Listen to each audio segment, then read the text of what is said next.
Two betters today on Doop by the River. We have two more matches to talk about. Chicago and your boys in blue punch your ticket to the next round of CCL. So we're going to break down that Alianza match, as well as look ahead at this upcoming Saturday. The Union are in Montreal. Ladies and gentlemen, don't you dare go anywhere because you do not want to miss this episode of Doop by the River. And let's get it started, guys. Done! Doop by the River doesn't do anything well. There is not one. I'm sorry. There was no creativity. As a Union fan, I take that all day. Another DP. We need to go get Mario Balotelli. And that is right. Welcome, everyone, to Doop by the River, the show where we follow everything Philadelphia Union. And, of course, we are brought to you by Philly Sports Network. Before we dive into today's episode of Doop by the River, welcome everybody, whether you're tuning on in live from El Parcero Phillies YouTube channel or on Doop by the River's Twitter account. Thank you so much for tuning on in. Make sure you follow on Twitter, and of course, make sure you guys are subscribed to El Parcero Phillies YouTube channel. We record live every episode here on this channel, and if you want to listen to us, of course, you can find us on Stream Podcast. Find us under Doop by the River Podcast. And of course, ladies and gentlemen, please welcome in my expert in duping, Mr. Justin McGlynn, Dye Manufacturer, Friedberg. Justin, first off, I do have to ask, man, it's been an interesting 24 hours for my U.S. men's national team fans. You as an American fan, how are you feeling with what's going on? There's a lot going on, man. What's happening, brother? I thought my life was in a bit busy and a bit order.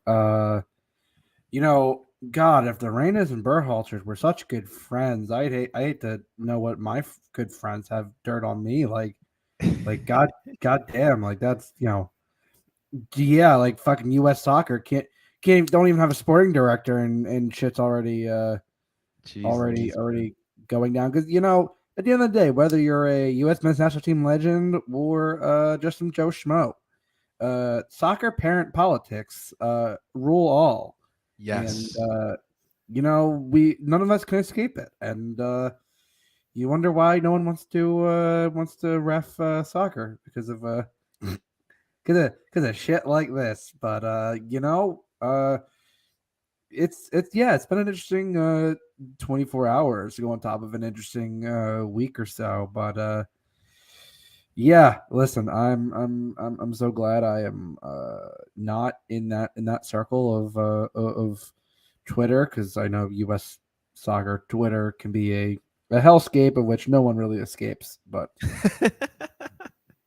dude, it's the ultimate soccer thing in America. There's always a parent bitching, complaining, my son should be starting right now. It's crazy though. For me, as an outsider looking at this, it's just that, Claudio Reyna, and I mean, we've watched Claudio in MLS circles over the past couple of years. I thought he was a well-respected voice and name in American soccer, and then he pulls this crap, and I'm just thinking to myself, like, what? How? Why would you do that to your son, who is talented as it is? Just let it play out, dude. I don't get it. Like and the report showed, first off, I love the the typical lawyer response from their lawyers. Oh, well, this paints them in a bad light, and then he reached out to us, and the report literally says, no, we tried to reach out to you several times, and you literally told us no. This is apparently going back to these 2018, with youth. This is not the first time Claudio has done this. This is an insane abuse of his standing, both as a U.S. national team legend, a GM of Austin. Like, let's not forget NYCFC, and let's not forget that he was at NYCFC when the David Villa stuff happened, and he didn't give much of a stink about that. But when it comes to his kid, and listen, like, people say, listen, yes, that has that family had a lot that has happened to them. Yes, but that's no excuse to use your station, to use your standing in several soccer circles to try to force your old friends into playing your son because your son isn't getting time because what people thought was your best friend isn't playing your son. And apparently, you think that that Claudio's wife and Berhalter's wife were such good friends. I mean, the fact that she wasn't even at the event that happened 30 years ago and decides to bring that up, like, to as something that they had worked past. Greg had gone to therapy, and to bring that, to rehash that just because your son isn't playing for the national team, like, you do better. Like, if I am anyone in those soccer circles, I think you blackball Claudio. I just think this absolutely is an absolute abuse of any power you have. And you know what? You fucked around. You're gonna have to find out. And I think, like, at the end of the day, this can't go unpunished because it's clear. Like, one, no one's gonna want to touch you with a 10-foot pole because right now you're radioactive. Yeah. But also, like, Gio's a good enough player, and he got called in here. Like, he doesn't need this shit. And if I'm him, I'd go, yo, mom, dad, like, shut the fuck up. And yes, he did have some maturity, and he did have to apologize to his teammates at the World Cup. But you know what? He's also a young kid. Like, he can learn these mistakes. As he said, he's a professional. He can learn. He can grow and learn as he can. And Claudio and they should just mind their kids from fucking business. Like, yeah, seriously, man, absolutely. It is crazy. We're going to continue monitoring, but it's just been wild in the U.S. men's national team nation. And will Jim be in the running for this job? If I'm Jim, I don't want this job. Like, I wonder how he feels now. I mean, I know they're still looking at hiring the sporting director. Obviously, a bunch of people have turned them down. Did you see Henry's interested? Apparently, rumors. I don't want him. Like, I don't know why people like Thierry Henry's not a good coach. He's not a good track record. Like, I don't know why people. Man, I said this. Good players don't make good coaches. As a commentator, yeah, he analyzes the game perfectly. Just stick to Alexis, man. Just stick to hanging out with Alexis on the set. I trust me. I talked to him about that. He trust me. He that was great, dude. I was so happy to see that, man. But, like, listen, being a good player and being a good coach are two different things. Yes, I agree with you. I think, as I've said, I think them are the best. The fault as someone's defend because you more of the game and you kind of are able to study it more and a little more cerebral. Henry knows how to dissect the game well, but as we found out in his time in Montreal, he wanted everyone to do everything how he would do it, and that's not really a great way to be a coach. That's true. And I mean, listen, learning from Roberto Martinez as well is not exactly the person I want to be learning from when it comes to coaching. But I know there's been talks of, because like I said, they want to hire a sporting director first.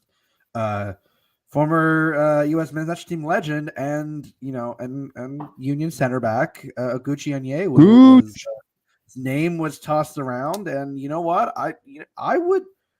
That, if DeMarcus Beasley wants to get it, like, I feel like that generation of guys that at a time where, listen, that was like guys that wanted to fight for the badge and kind of wanted, represented kind of what you wanted from the national team players. I think they would have a great eye on how to take this program, which has the potential to exponentially grow and really take it to the next level. So that's kind of how I would go. But I mean, listen, the fact that Greg Berhalter's still in the running after kind of an okay World Cup and in one where you're hosting, and I think that I just don't know if he's still the right guy. I think it still goes to show that there's a lot of work to be done within U.S. soccer as a whole. But I would say we're in a better place than we were in 2017, but only, marginally. Absolutely. Well, Justin, who's in a better place now than they were in 2017? Well, that would be our Philadelphia Union in a much better place.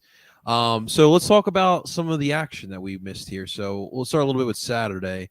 Obviously, that one was a little bit more of a rough one. People got a little restless. 1-0 win for the Union ahead of the second leg of CCL against Chicago. They hosted Chicago at Subaru Park in this 1-0 victory. As far as the lineups go for the Union, you saw your top guns in there. Your main starters were all in there. The main thing to take away here is obviously Andre Blake's injury. He pulls a groin injury in the first half. You have Joe Bendick in there, but obviously the concern was past that match.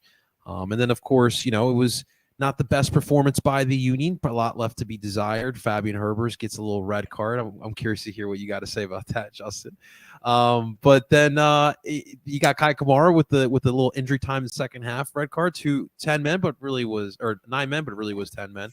And then Joaquin Torres, dude, coming up big again with a little bit of a blunder by Chris Brady, which, that's what happens when you come to Subaru Park. But Joaquin's been pretty solid here, Justin. So, kind of your takeaways from the 1-0 victory on last Saturday. Yeah, so there's a lot to dissect in that. To start on the first red card. Listen, that's a yellow card any day of the week. Fabian, my man, you were on a yellow. And I think if he wasn't on a yellow, I feel like that could have been looked at for a straight red, because this, as we learned with Casemiro and against Southampton this weekend, that kind of tackle can warrant a second look. And as I said to I think I said to Tim, I'm like, that's an orange card. Someone's like, that's not a thing. I'm like, well, it's one of those. If he wasn't already on a yellow, he'd get a yellow, but it also could understandably have been a red. But I think, listen, you're on a yellow and you decide to do that.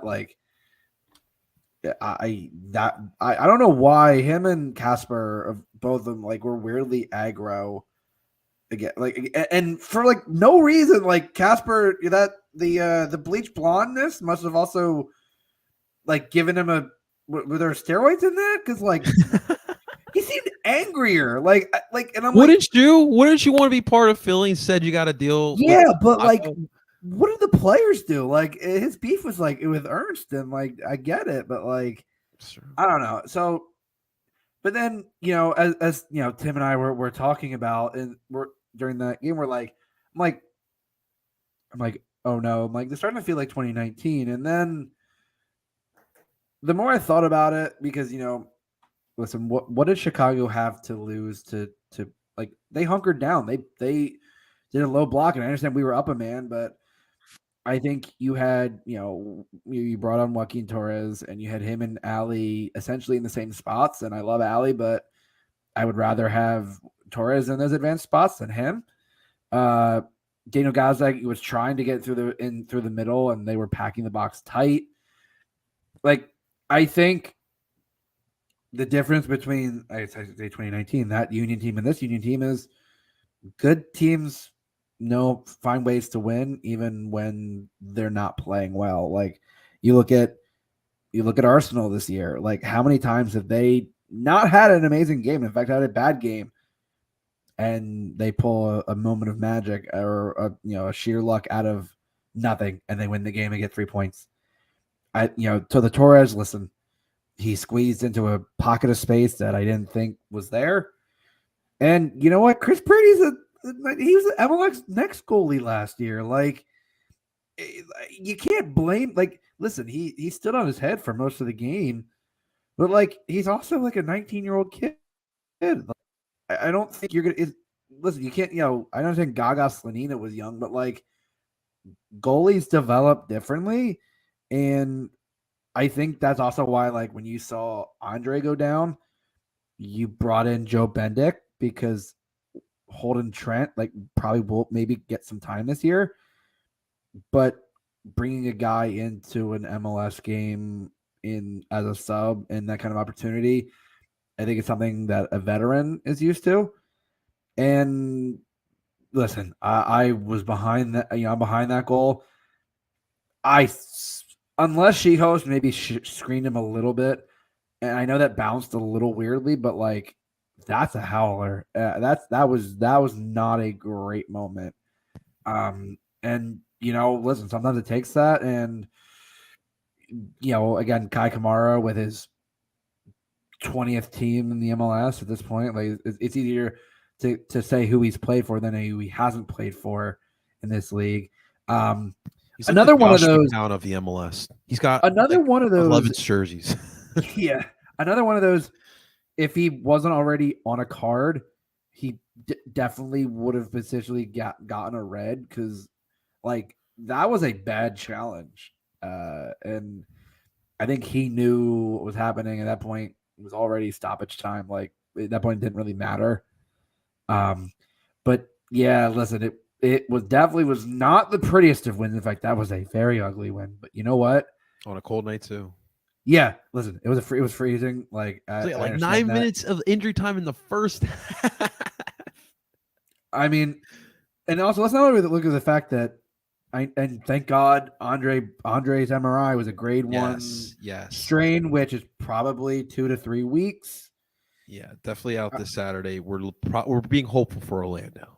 Yeah, I think that would be, and I think you wouldn't want to rush them, so maybe you wait until KC, because then you also have next round of CCL not too long after that. So maybe you wait until then. Again, Andre is 31. He's not a spring chicken anymore. Yeah. I think he will recover, and thank God it is a low-level strain. But he made a save on Casper and a pretty good cross, and while still hurt. And I think that just goes to show one that Andre is an absolute fighter and a competitor. It looked like he had shaken it off, and then you could tell on that goal kick, he's like, "Oh no, that there's something not right." And I think it's good that he kind of noticed that before it became worse. Yeah. Although I don't we also started noticing the entire stadium was screaming for them to kick the ball out. And I think no one knew it, and he makes the save, and I think Olivier had the ball at some point. Everyone is screaming at him to kick it out, and he looks so confused. And he kicks it out, and then most of the players turn around and see Andre on his back, and that's when it hit them like, oh shit! That's why everyone's screaming this. It was kind of a bit of a bizarre moment, but it was just kind of funny to me. Absolutely, man. Absolutely. So listen, 3 points is 3 points. And at the end of the day, you got 3 more points. So then we move into Tuesday. Obviously, it's a big. You're going into leg 2 against Alianza 0-0 back to Subaru Park. And the Philadelphia Union, from the jump, had control of this damn soccer game. They didn't get their first goal. I mean, you had a couple outside opportunities in the first, but you didn't get your first goal until injury time of the first half. But then they absolutely erupted in the second half. Gazdak with the PK, thanks to Carranza drawing the handball on the Alianza defender. And then my boy, Justin, my mother effing boy, Andres Pereira with 2 of them Johns. And that's a 4-0 win. You punch your ticket. We'll talk about Atlas, Atlas, not Atlas, just Atlas. Atlas at a different time. But, I mean, this is why I say, Justin, you can't panic over the Union. We had a little bit of panic after Miami, Alianza, and Chicago. Am I right or am I right? And so we go into this matchup. Honestly, we controlled this match throughout 90 minutes. It may have been 0-0 for 40, 45 minutes, but you controlled this, John, all the way through, man. So give us your takeaways from Tuesday, because that was a dupe in the old onion bag, as Tommy would say. Yeah, from the start, the Union had control. I will say though, I will say, shout out to the Alianza fans that actually traveled. Nice, they traveled. That was a solid contingent. I will say that it was about maybe a section and a half, comparatively. I was actually thoroughly impressed. I wasn't sure how many fans. I know there's a heavy El Salvadoran population in the DC metro area. Yeah, man. But I will say I was glad to see them out, and I always love to see away fans travel and make that trip. But yeah, from the early outset, the Union had possession. The ref was letting a lot play. Although early yellow card to the Alianza left back, and that factored in because towards the end of the first half, Nate made a great run, and the only person to be booked to that point in the game decides to haul Nate down just outside the box. Like he was lucky that wasn't he was close. Like it was outside, but that was close. And he got his marching orders. And then at that point, listen, the Union had already kind of really established dominance in the game. And for Damian Lowe to rise up on a header and stoppage time, nice header to beat Christian Pulisic's doppelganger. Because that goalie, I was telling them, like, that goalie really did look like an El Salvadorian Christian Pulisic, like straight up. It was genuinely wild. I'd love to do it side by side on that one. But yeah, you go 1-0 into the half, and then you kept control. You kept your foot down.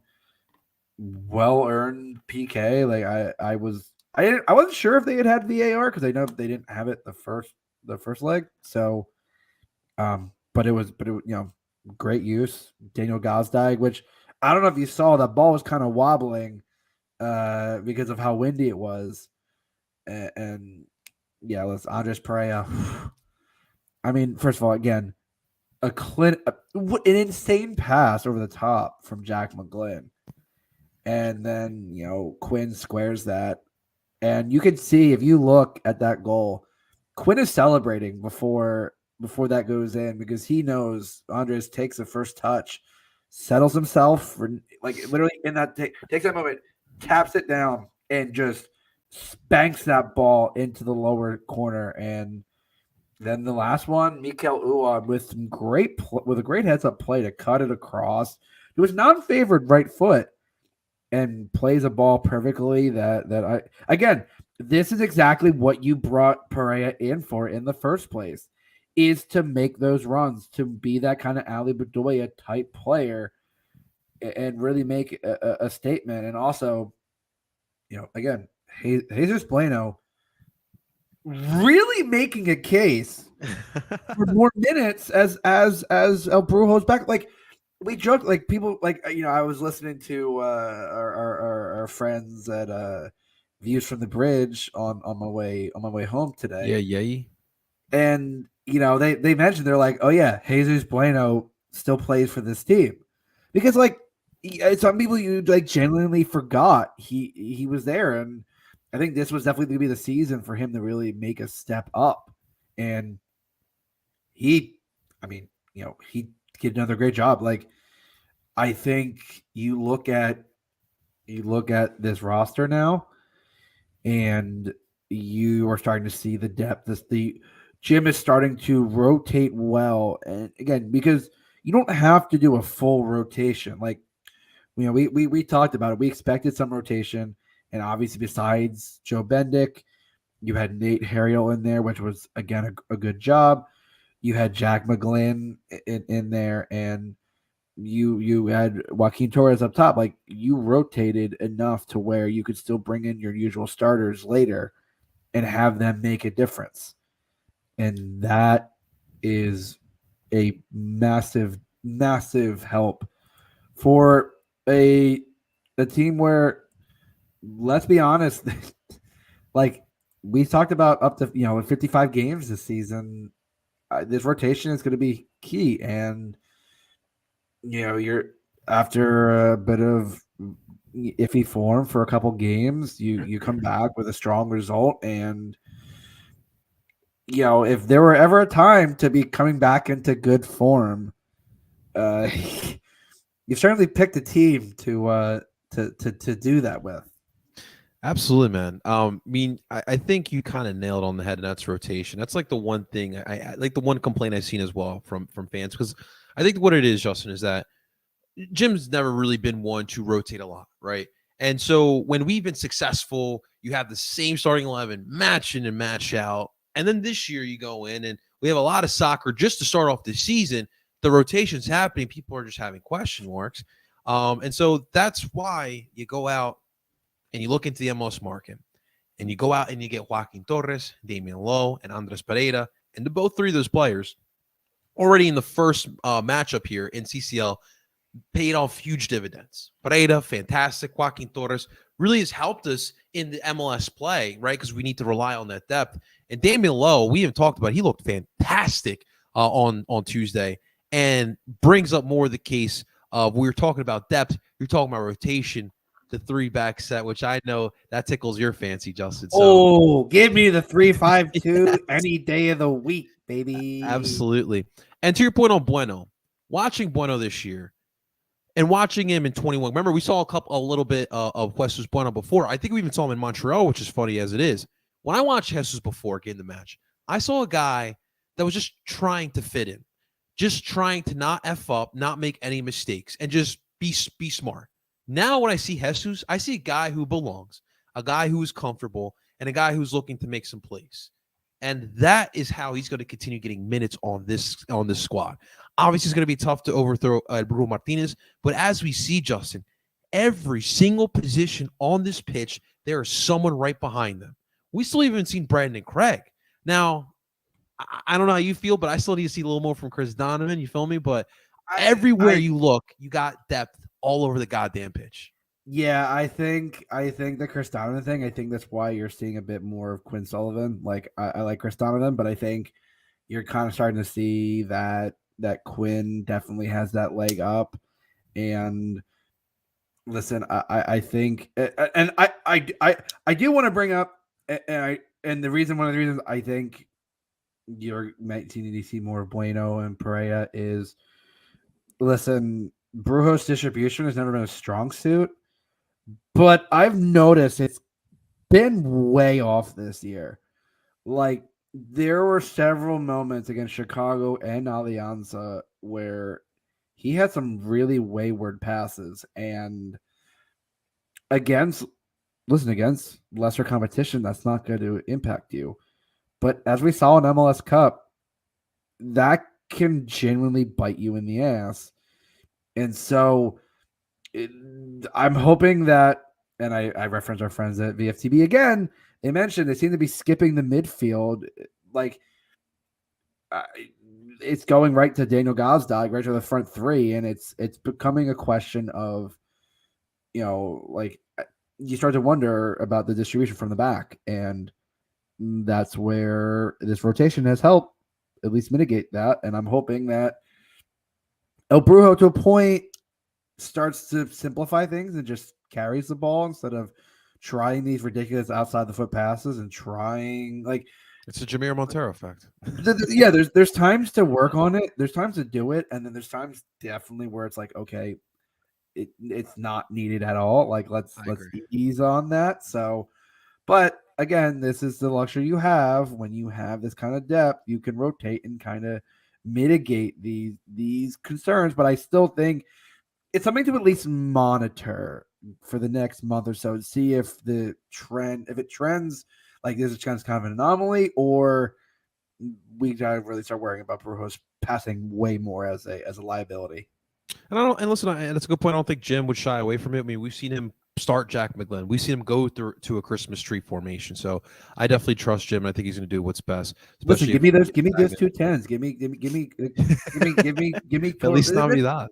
Well, the difference is we actually got 210s in Torres and Gazdag, and not forcing Casper into a damn lineup. Those are the days. Brian, what's going on, brother? I do appreciate you coming here. We like a little good old DOOP say with your chest with the DOOP. I like that, man. I like that. Well, listen, Justin, let's move on to our next matchup here. We're heading to Montreal. I wish I could go to this match, honestly. I do want to venture over to Montreal. I'd love to see the Olympic Stadium. Dude, I just think Montreal in general is just beautiful. But guys, as always, we have this podcast and the Balls Round we're an alliance. All right. We're home team. All right. So, of course, as always, we'd like to thank our friends over at the Balls Round. And please welcome, for the expert opinion of Club de Foot Montreal, please welcome the Queen of Montreal herself, Miss Eve. Eve, what's going on, girl? How are you? How are you? Long time no talk. I know. It was a long off-season, Eve. I know. That World Cup especially, it was like wild times. Threw it all off for all of us, for sure. 100%. How are things in Montreal? How cold is it up there these days? Actually, had really good springy weather kind of the past Good. 5 or 6 days. Had a little bit of snow today. Okay. But overall, I don't want to jinx it. Kind of gonna knock on some wood here, but I think we are looking at spring. Okay. Watch I was out. hoping for Orange Ball on Saturday, but we'll take the spring. Well, no, that'd be a challenge to pull off at the Olympic Stadium with its That's covered right. roof. That is correct. Unfortunately. That is correct. I forgot we are in the Big O this time. But how's the balls around? How's things been for the 23 season for you guys? Oh, I mean, we keep on keeping on. We have it's myself and Hattie, and we have a new co-host, Elias, as well. Nice. Yeah, so rolling out every Sunday. They always, God bless this Montreal team. They always give us a wealth of topics to discuss, for better or for worse. More so for worse so far this season. But no, and you guys are over the MLS Cup hangover. I don't know, Justin. Are we? Listen, that's why we're going to win several trophies this year to get over There that. you CCL go. definitely helps. CCL definitely helps to kind of distract a little bit. It's Oh, always for exciting. sure. It's Always an epic exciting. adventure. Yeah. So let's talk a little about Montreal. Obviously, you guys have been a big storyline in the offseason with the, overturn after being second in the East last year to losing almost your entire team. Wilfred Nancy's now with Columbus. So it's a very different Montreal side. I want to start off in asking you because, I mean, to be honest, Eve, I look at the squad last year and all the departures. I can't pinpoint one that's more important than the other. For you, what's been the biggest departure from last year to this year? Probably Wilfred Nancy overall. I think he definitely pulled the absolute best out of his players. I think as a coach as well, he was able to instill confidence in players who kind of were maybe not in their best moment. Tactically speaking, obviously he had a really eye-catching football that he played. The team was really exciting, a lot of attack, a lot of goals scored, really dynamic. So overall, I do think he was probably the biggest loss, especially after all the coaching turnover that's happened in Montreal over, I forgot how many coaches. It's 8 or 9 coaches since we've entered MLS. And so it kind of felt like we finally had somebody who's been around for a while. He knows the city, he knows the club, he knows the people, and here we are. Why the sudden blow up though, Eve? Like, I mean, you guys came off of a big year, and it just feels like you guys just kind of allowed one piece fell, and it's just like, all right, well, we'll just let everything else go too. I think it was natural for the players. I think it was very much a natural progression of their career that they depart and move on to, Europe. I think that's completely normal. So for that, I wasn't surprised at all, to be honest with you. Nobody was. We all kind of saw the writing on the wall when, Ishmael Kone burst onto the scene and Georgi Mihailovic continued to put up really solid numbers, and Alistair Johnston, just patrolled that flank. But Wilfred Nancy was a different situation, for sure. There was a really infamous confrontation between him and the owner after a particularly disappointing home loss. And following that confrontation, he'd actually asked not to have not to have any discussions about a renewal or an extension or anything like that. He was on the verge of actually resigning that night. As we've heard, Causing issues? No, never one. I should say a fair bit of that is alleged, but it seems pretty credible. But yeah, Joey Saputo and his feelings strike again. Oh man, it is absolutely terrible. Well, what's interesting, Eve, is the guy you replace, Wilfred Nancy. Justin and I have had our fair share of words to say about Hernan Losada. I guess for you, I want to know your reaction when the news came, and I guess now that you had a couple months to see how he works on a day-to-day, how we feel about it, Mr. Losada. Honestly, I was really underwhelmed by the signing. I was. I know he did good things over in Belgium, but his time with DC was just a disaster. And it's definitely some of that. I don't think he had a great squad to work with when he was at DC, to be fair to him. But there was obviously a lot of other stuff that was quite disastrous, and just some of the performances on the pitch it didn't look like he was pulling the best out of his players, I guess is how I'll put it that way. And, there was some other off the pitch stuff as well that came out after, some players spoke their feelings on his management style. And yeah. So honestly, I was not really excited. I will say his press conference when he, introduced himself and he was there with, I think it was, I don't think Joyce Saputo was there, but Gabriel Gervais, the president, and Olivier Renard. He did acquit himself like a lot better and kind of address some of those preconceptions maybe that Montreal fans were building up about him in just the short time between his announcement and his press conference, because of course everybody took to the internet. Only right. Yeah, but tactically speaking, obviously he has a really different squad to work with than what Wilfred Nancy had, as far as players who are more finished products and a lot more developed in their playing career. Montreal has an incredibly green squad this year, really, overall. I can tell, we can see what he's trying to implement. Bit chaotic, bit iffy, but we'll get there. Hopefully, get a shot on target. That'll be a win. I was going to say, if planning on winning the league with no goals scored is a bold move. Right? Yeah. No. A couple of I will say in the second match that Montreal played, again, actually even in their opener, the goalkeeper really, what's his face for Miami, Drake Callender. Yeah. He had a really, really good match as well against Austin. I think they were a little bit unlucky. Nashville's just such a hermetic defense. Yeah. I had no hope going into Nashville. I was like, yeah, no, never mind. Don't worry about it.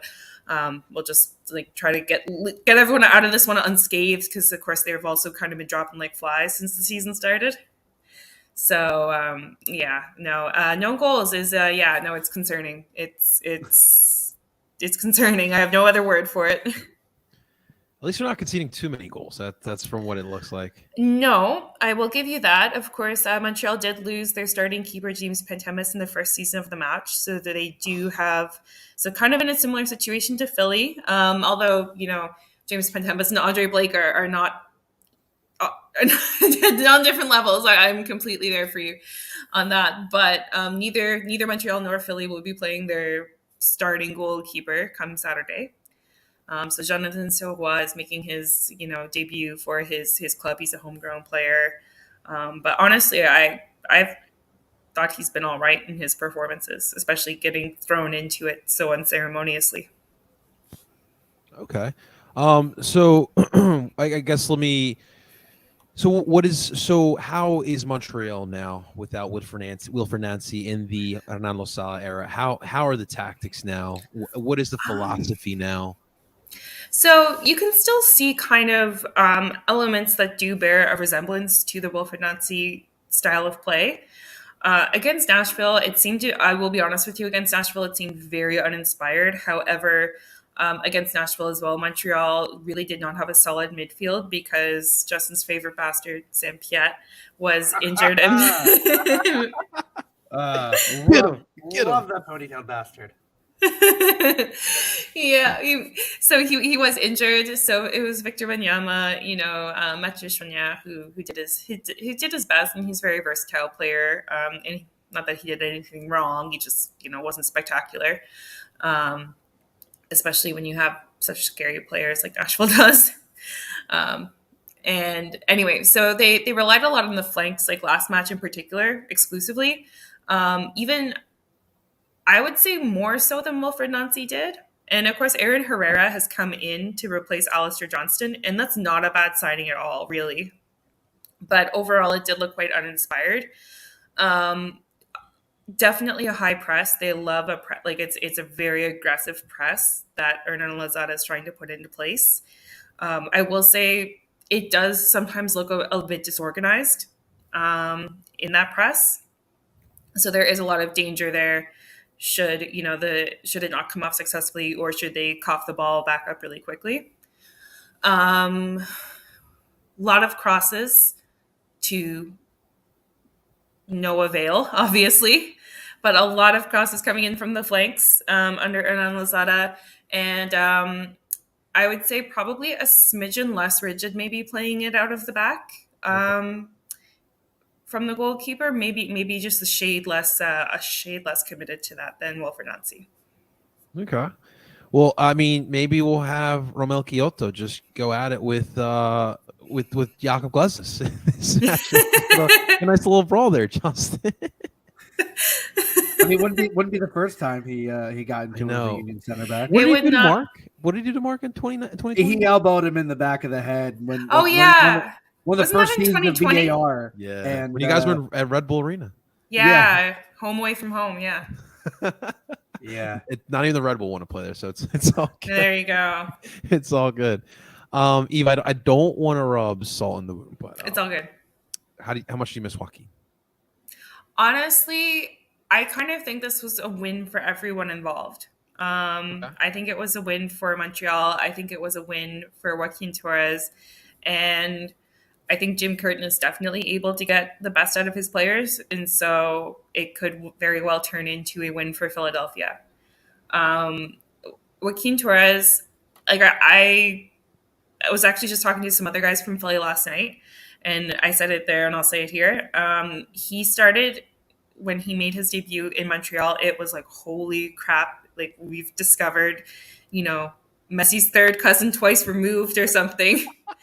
Everyone was pumped. He lit things up. He was really tricky, really exciting to watch. And it just kind of dwindled from there. And apparently, that's kind of been how things have gone for him in his previous clubs as well. But on the bright side, it means that you get a really exciting start to his career with you. Listen, we just need one good season. Listen, that's all you want. We'll take it. I'm still a little shocked, honestly. I mean, really, I remember messaging you guys when the deal happened, and I was like, okay, well, we'll get a nice little depth piece. But what I like is that he's not Corey Burke, and he can provide different looks to the Union, and where everyone knows what we do, right? It's the diamond, it's the high press, but things have changed. We're very flexible, and I think Joaquin definitely does help with that, especially when you got MLS, then Champions League, then MLS. We're gonna have Leagues Cup soon, U.S. Open Cup, so it helps to have guys like Joaquin for sure. But also at this point, though, if you're a GM, I've been saying this. If you're a GM in this league and Ernst Tanner comes calling, why are you not charging anything less than like $1 million in allocation money? Like, I don't know. I thought the amount was reasonable for me. I was surprised, given if like as we talked about this, Eve, if he was going to be the heir apparent to Jordy. It was like, no, he wasn't. No, it's like is that going to be that feels like a player that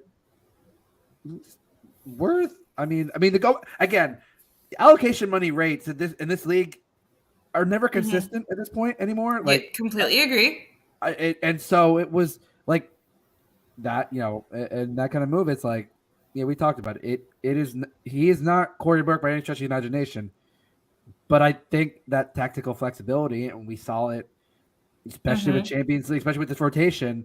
You can rest Mikel. I think this is a benefit to Mikel Uwa of all players, because we talked about at the Olympic Stadium last year with the visa issues, and then the playing surface. Oh my God! Did you know that they have a new playing surface? Oh, they actually fixed the veteran stadium. They have a new. Yes, they changed playing surface in the off season. Thank God, because I talked about that was kind of what the concern was going to be. Is it's still laid over concrete, just to be clear. Like it's.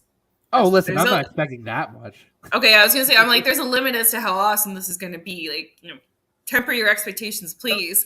But the bar was set low there, so exactly. No, so there has definitely been some improvement with regard to the playing surface, because Montreal has trained at the Big O since or at least during most of their sessions here in Montreal. They did train at the Big O, so they have some experience on it, and apparently they did prefer it. Surprise. That is good. That's important. Justin, anything else you got here for Eve? I guess, and I said this in my preview article, and I'll ask it: where exactly are the goals going to be coming from if they're not coming Excellent from question. Ramel Kyoto? Because I Yeah. look up and down that that Nope. attack, and your favorite Finn, Lassie Lapalainen, Hmm. still like he's one of those that again on a good day it is dynamic and can Yeah. create those chances, but looking at the way Hernan Losada plays, and you talk about the comparison between DC's lineup at the time and Montreal's, Hmm. like you again, it's to say the same issues of and Yeah. DC was where were the goals coming from, and Yeah. in Montreal, Yeah. I still Nope. look at Completely agree. I wholeheartedly agree with you. I feel the same way. Kai Kamara was a huge contributor as well for goals for Montreal last year. He's obviously no longer with the team anymore, so that's a big loss. Mason Toy has had a lot of injuries that have set him back, unfortunately.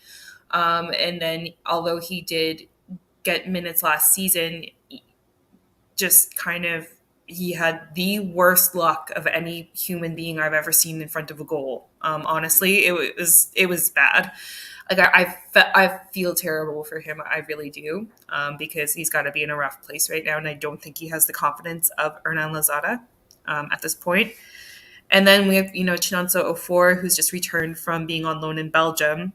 So he is at least like kind of say the most. I would say he's probably the most in shape because he was playing in the Belgian league, and came straight back from loan. We have Julanton Vincent, who is a really young signing. Don't expect him to get a lot of minutes at all, and completely normal. He's not played professionally really. He's only played on like second string teams in Belgium, and then otherwise, yeah, we've got a lot of young, inexperienced players. Some of them have played on loan in the CPL, Canadian Premier League. So like it's not as though it's their first time out of the academy, but all the same, MLS is obviously a different beast. Very, very true. Very, very true. All right, Justin, what I want to ask from you here, obviously, now play is going to get a little bit more eased here. How do you envision? Obviously, you got to travel up to Montreal. How do you envision the energy being from our guys heading up to Montreal? I think, I mean, we said that Andre is going to be out. Probably Mm-hmm. grade one. They 2 to 3 weeks, which Mm-hmm. would, if you're rushing it, would put him next week against Orlando. Realistically, I think you should hold until the game on the first against KC, because then you'll have Atlas soon after that. So I think you want to save him for that kind of matchup. Listen, Joe Bendick is an experienced goalie. I think. Will we see Holden? No, I think I do want to at, see it. at the I think you're gonna want to go with a guy who, I mean, Joe Bendick. There's a reason Joe Bendick's been a veteran around this league for a long time. Mm-hmm. He was a starter in Columbus. He was a starter in Orlando. He knows how to command a back line, and I think this defense. I mean, listen, you talk about the best defense statistically in the MLS last year. Mm-hmm. They basically picked up right where they were, and I think at this point, giving up 2 goals so far in 4 games, like in again, both of those goals being absolute worldies against a probably a very improved Miami side. I think the energy, especially after that game against Alianza, I think you're going to see that the guys are kind of hopefully starting to right the ship. I think after a couple games where it was like, okay, is this team kind of the team's finding ways to play well, but it's still kind of so. You hope that the Alianza game is something that can kickstart. And as I said, unfortunately, Montreal standing in the way of a team that is looking to gain confidence. I mean, Montreal is the team to get that if you are going on things as is, and I listen. It's a road game, so I'm not. I always try to temper my expectations on the road. Traveling's not easy in this league. Yeah, especially given Mm-mm. travel in the MLS, like that always plays a factor to me. But I think, at least for Jim, I think you're going to go with a pretty normal lineup, um, especially Olivier, because I mean, you talk about the chance to break on the counter. Olivier Mbizo is absolutely the perfect person to Playing get in. great Yeah. as of To late. get it, and he Yeah. again, he is playing absolutely well this year, and that's something man. that I've noted and actually been pretty pleasantly surprised on. You have two outside backs that are doing that, and Mm-hmm. you have again these players who are giving Ali Bedoya, and I'm curious if maybe Andres Perea makes a start, because I think again if you want to give Ali some rest, you throw him in that front three. I mean, we saw last time at the Big O that the front three started to look dangerous. That was when they started to kind of get an initial connection before Uwa's injury. So I think you'll see, you'll see a lineup that is starting to hopefully get into form. We'll see, but I'm fairly confident for Saturday. Absolutely. Dominic's got a good question here, and Eve, you can chime in. I mean, you see Montreal in Champions League here, so Yeah. do you put their full focus on Champions League? I think the Union can kind of afford to rotate their squad. Honestly, I think the Union has so much depth, and it's like it's just such a really solid roster, kind of from top to bottom. I don't think like they need to really sacrifice terribly players from one lineup to the other. I don't think you're having such a massive drop in quality. Obviously, if you field a completely different 11 from match to match, yeah. But I think that there is a good balance that Jim Curtin can probably find to see the Union have success in both, especially, given that you do have a home leg to rely on in all of these CCL matches. As long as you can kind of grind a result out on the road, because your next match, Atlas, right?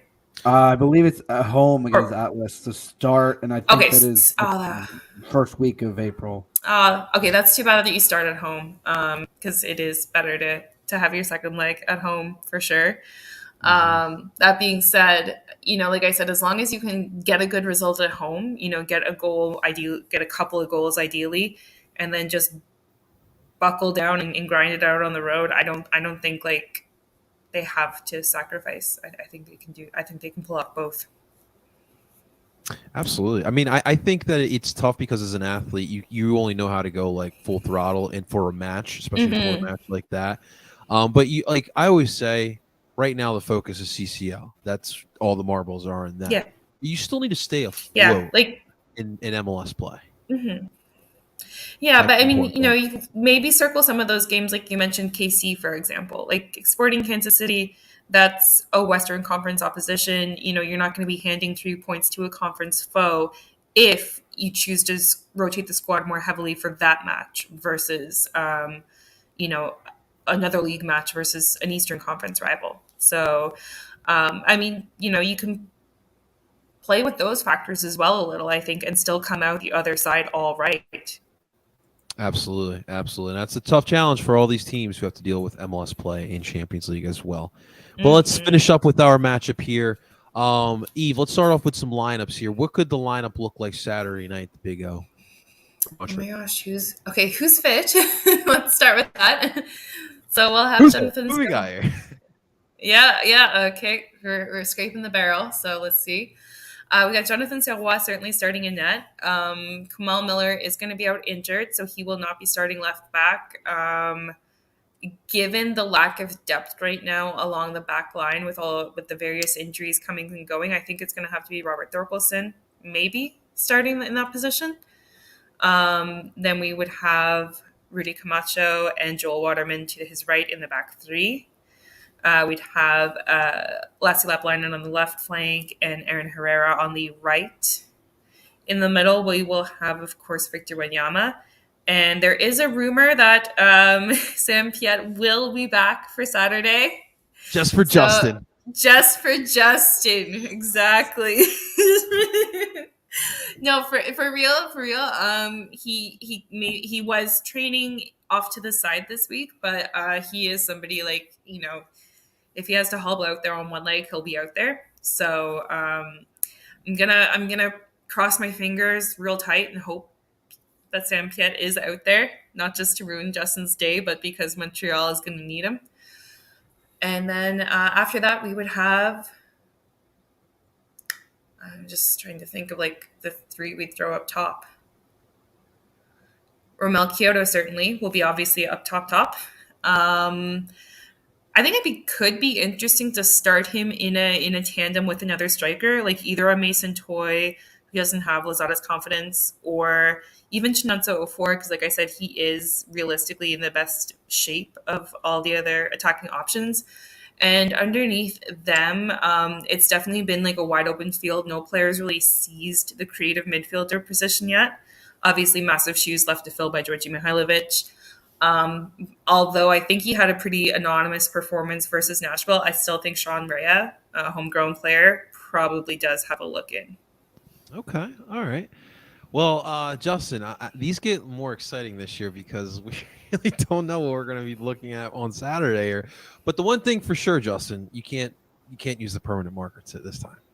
I mean, I can, because realistically, as I said, realistically, I think you're not going to start young Holden Trent, who, despite looking very, very good, I think that's a future project. I think your back four is going to be your typical one of Kai Wagner, Jack Elliott, Jakob Glesnes, and Olivier Mbaizo. In the midfield, this is where I could see maybe some rotation. I feel like it's going to be the usual of Brujo. See, I want to say Leon, but Leon hasn't been getting much starts, so I think you might actually. Is Jack with the youth team, the U.S. youth team?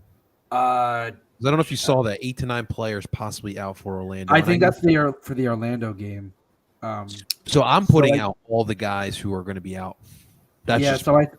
So I think because of the way Leon's been kind of getting rotated in, I think you might actually see that midfield of Brujo, McGlynn, Ali, and Gazdag. I think with the way that Jack's been playing, and we saw this against Alianza, I mean, he's if you give him that freedom to just kind of press higher up the pitch, hold the ball, and then play those passes in behind, you got the players that can get in behind.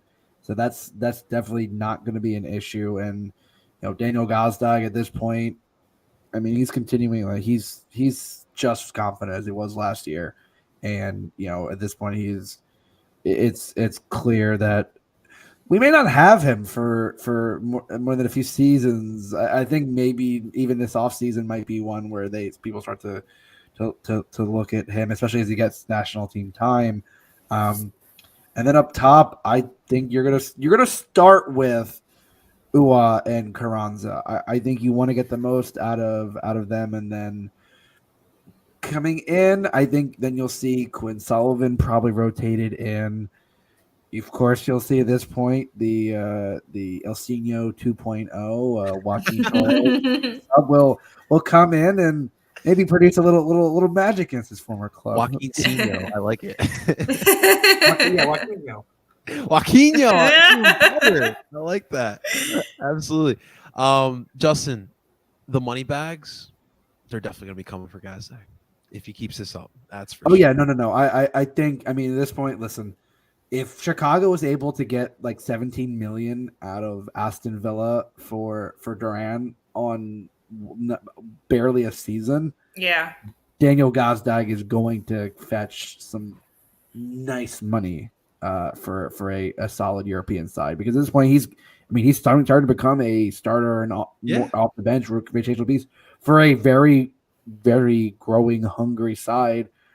I don't see any reason why. Again, I mean, they were getting looks, and they said the offers just weren't right, and so you're going to see more of it in this offseason. Not comparing the two players, but just out of curiosity, what was Mihaljevich's deal?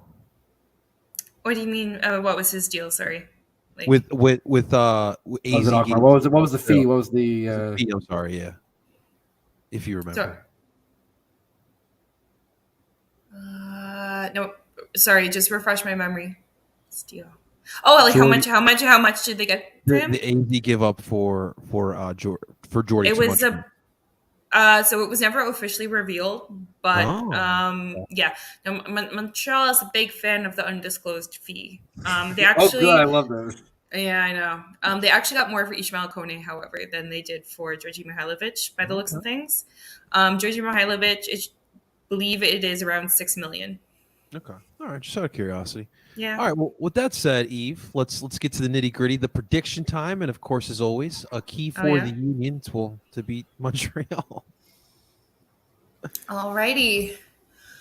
You know, I know for a fact that the Union are not scared of the Big O. They've come and gone and lived to tell the tale.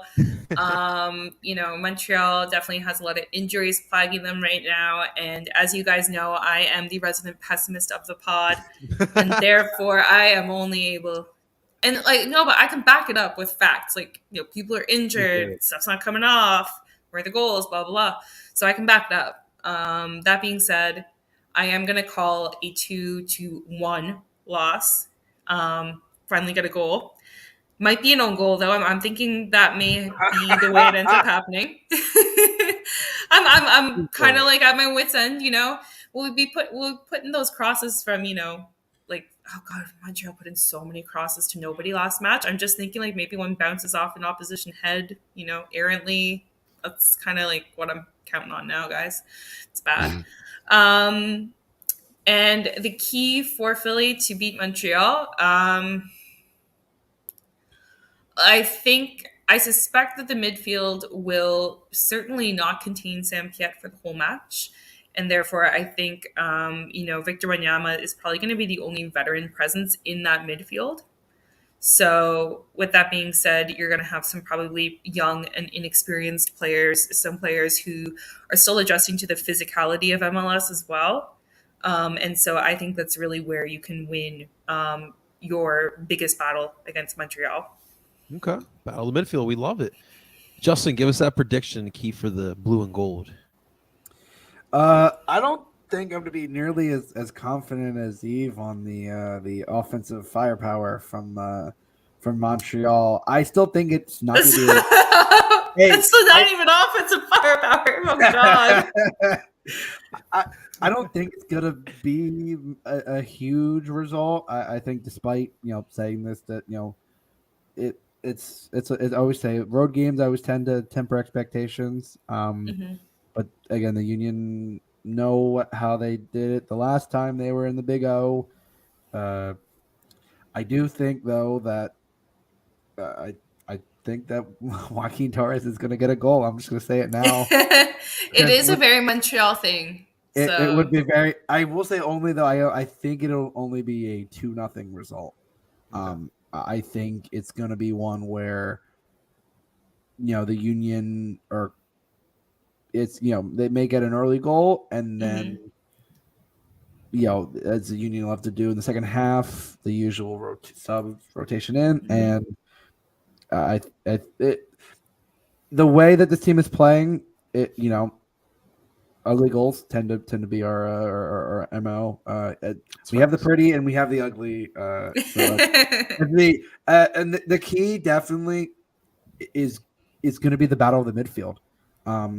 I think if Victor Wanyama is the only veteran presence in that Montreal midfield, I think the Union might feast. Like I think that's something that the Union definitely can pounce on inexperienced midfields. They've done it in the past, and especially we've played these kind of Hernan Losada sides that are very expansive, but they are so all very open to when the ball is turned over in key positions. And I think that is going to be the key, is going to be that battle of the midfield. And I think the Union, based on starters as is alone, I think have the key advantage.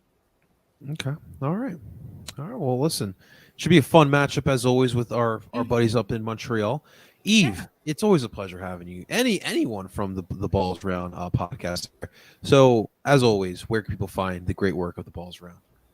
You can definitely find us on Twitter at TBIR Montreal. We are also on Instagram, although admittedly I need to do a better job of that. Also at TBIR Montreal. We record live every Sunday, just like you guys record live. And so, people can pop in and chat with us in the comments and all that good stuff. And of course, we're also available then on audio anywhere you get an audio podcast these days. Absolutely. Can't wait to catch up with you guys for the next one, but we do appreciate, as always, having you guys in here. For sure. Thank you guys so much for having me. Love talking to you. Absolutely. Ladies and gentlemen, that is Eve. Thank you so much for you guys for tuning on in. Make sure you guys hit that like button here on YouTube, on El Parcero Phillies YouTube channel.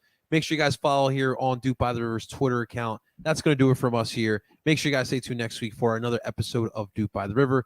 That is Justin McGlynn, Dye Manufacturer Friedberg. Of course, I go by the name of El Parcero Philly, and we're telling you guys